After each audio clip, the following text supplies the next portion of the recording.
Bonjour. Vous asseoir dans un garage ne fait pas de vous une voiture. Ne vous trompez pas. Comme dans un garage, il nous faut de bons outils pour croître spirituellement. Sans ça, notre machine ne va pas trop bien.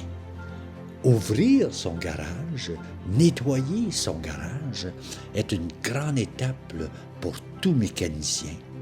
Avant de le faire, il est donc important de connaître les spécificités nécessaires pour tous les équipements indispensables pour assurer le bon fonctionnement de votre garage. C'est un peu la même chose pour être bien dans sa vie spirituelle. Vous savez sûrement que s'asseoir dans une église ne fait pas plus de vous un chrétien que vous asseoir dans un garage ne fait de vous une voiture ou un mécanicien. Des milliers de personnes sortent de leur église chaque semaine avec les mêmes problèmes. Où est le problème? D'abord, voici un des outils indispensables pour un chrétien. Dieu nous a laissé sa révélation pour que nous sachions ce qu'il nous faut savoir et nous pourrions découvrir seuls. Ce manuel d'instruction, ce guide de l'art de vivre, c'est la Bible. Deuxièmement, il y a un guide de fonctionnement à connaître. C'est le guide du Créateur. Il ne fait aucun doute que de toutes les créatures terrestres, les êtres humains sont uniques. Nous sommes dotés d'un merveilleux intellect et nous possédons des capacités mentales hors pair. Nous possédons, entre autres, un potentiel spirituel et une certaine soif de spiritualité. Et cela ne devrait pas nous étonner, car Dieu créa l'homme à son image.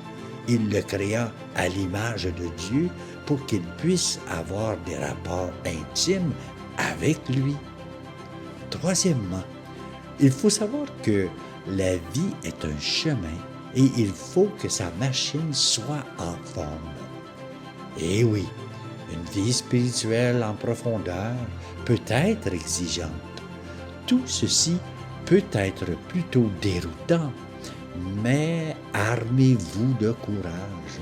Souciez-vous plus de ce que Dieu pense et moins de ce que les gens disent. Ne prenez pas pour acquis ce que l'on vous dit de la Bible. Assurez-vous d'avoir de bonnes bases pour lire ce livre ou dire les livres, car Bible veut dire bibliothèque. Allez à contre-courant.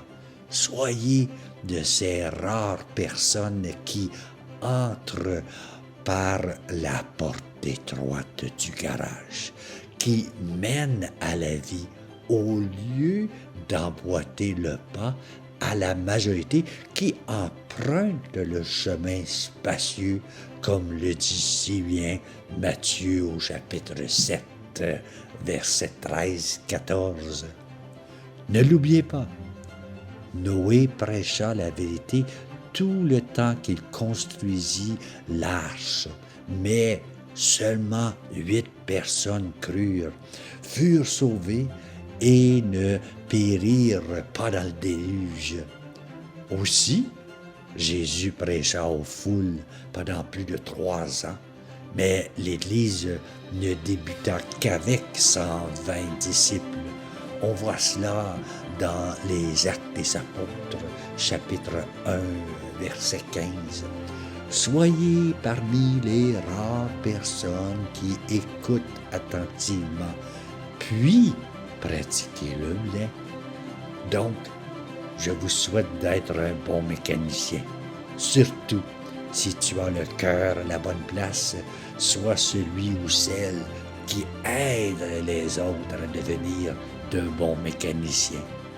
J'ai déjà entendu cette phrase. Plus tard, Quand je serai grand, je veux être mécanicien pour ne jamais être en peine dans la vie. Il faut savoir réparer les choses quand elles ne fonctionnent plus. Bonne journée à toi.